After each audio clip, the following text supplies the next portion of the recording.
I'm Mark Wood and you're watching Mariners TV.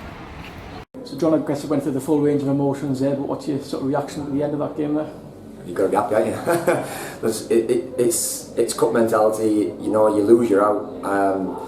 And although we weren't great in the first half, you've got to give the respect to Buxton. They came and they pressed hard, they worked really hard, and after 30-35 minutes you could see we were getting back on top and back in the game, and we just had to believe in that. And to be fair to Lee and Graham, they came in at half time really calm, loads of belief in us, and we went out there in the second half and although conceding another poor goal, we've dominated and come out exactly where we wanted to be.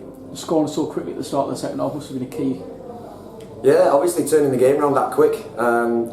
You do believe that you can turn the game around over 45 minutes, especially the way that we move the ball, but if it takes 20 minutes, 25, 30 minutes to get that equaliser, it gives them something to hang on to. So the fact that within 5 minutes we were back on top and 2-1 up, you could see that affected them a lot.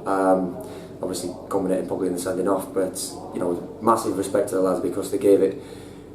We could have crumbled, could have been 1-0 down, panicked. We've done it in the past where we've not quite got ourselves right and got ourselves going properly in the second half. So the lads deserve a massive pat on the back for the way that we went out and done what we've done in the second half. To score twice in those first 2 minutes of the second half as well, there was bedlam around the place. What was it like to be a part of that? Well, I'm sure there's probably a few photos of my reaction. It's a strange one because obviously I don't score very often anymore. I never ever score in front of my wife. She saw the first goal I ever scored professionally, and she's never seen me score since. So with her coming tonight, we literally had a bit of a joke before she come, saying, well, I'm obviously not going to score anyway.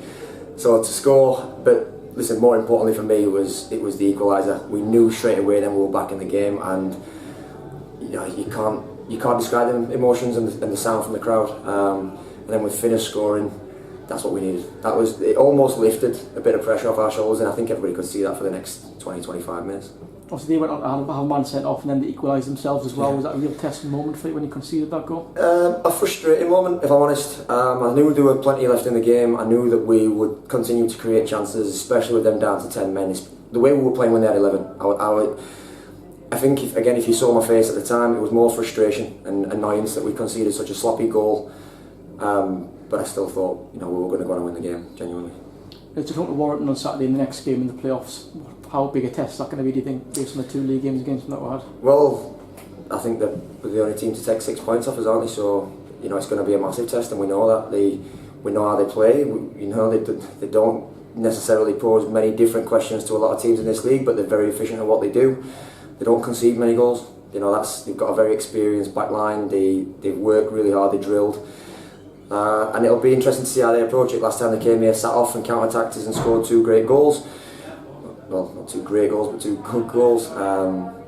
And to be fair, again on the day, we would say that we dominated the game. What we need to do, and I'm sure Lee and Graham have said that to you, as they said to us in the changing room, if we approach it the same way as we did that day, and we lock the back door the best we can, we've got a great chance, and we know that. Just finally, it's a Durham Challenge Cup on Friday. Obviously, a lot of you might not be involved in that with the game the next day. How much support will there be for the lads to sort of get another trophy in the belt? Well, listen, there's no guarantees we're going to go up. The playoffs are a long slog, and Saturday's a big game for us. The following Saturday, if we get through, massive. So the Durham Challenge still poses that great challenge, that great opportunity for us to go and get a bit of silverware. And listen, whoever's playing, like you said, there'll be massive support from whoever's not. And listen, it'd be a great day, great night for whoever is playing on such a great stadium. And it's another fantastic night for our supporters in a place that probably a lot of them know very well, to come and enjoy a real good game.